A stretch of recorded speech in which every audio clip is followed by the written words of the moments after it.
नमस्कार, मी संदीप चव्हाण आणि आपण पाहताय LS मराठी। राज्याच्या शिक्षण व्यवस्थेला हादरवून टाकणारा बोगस शालार्थ ID घोटाळा आता अधिक गंभीर बनत असल्याचं पाहायला मिळतं। नाशिक, जळगाव आणि नंदुरबारसह राज्यभरात तब्बल 150 कोटींपेक्षा जास्त रकमेचा गैरव्यवहार झाल्याचा संशय व्यक्त केला जातोय।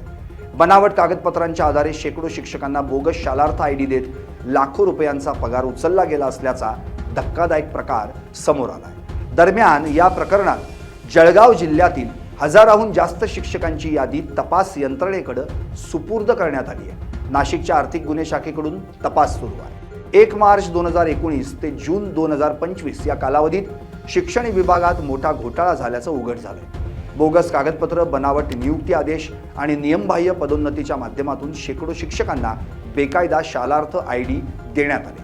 या IDच्या माध्यमातून शासनाकडून पगार काढण्यात आला आणि त्यामुळे शासनाची कोट्यवधी रुपयांची फसवणूक झाल्याचं समोर आलं। या प्रकरणाचा तपास करण्यासाठी स्थापन करण्यात आलेल्या SITनं जळगाव जिल्ह्यातील हजाराहून अधिक शिक्षकांची यादी तयार केली आहे। तर हा आकडा तिप्पट होण्याची शक्यता वर्तवली जाते। तपासात अनेक धक्कादायक बाबी समोर आल्या।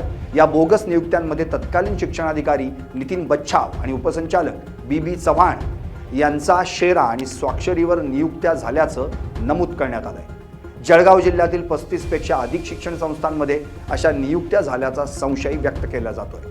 तपासणी दरम्यान अनेक ठिकाणी कागदपत्रांमध्ये तफावत, अपूर्ण नोंदी आणि शासनाच्या आदेशांशी न जुळणारी माहिती आढळून आली आहे। या प्रकरणात सुरुवातीला नाशिकच्या भद्रकाली पोलीस ठाण्यात गुन्हा दाखल करण्यात आला होता। त्यानंतर विशेष तपास पथकाकडून चौकशी सुरू करण्यात आली आणि आता हा तपास नाशिक आर्थिक गुन्हे शाखेकडे सोपवण्यात आला।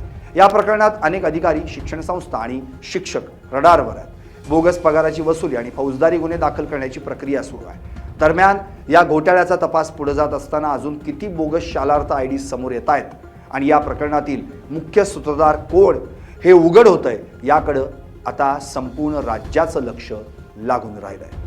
वैभव घुगे, LS मराठी, नाशिक।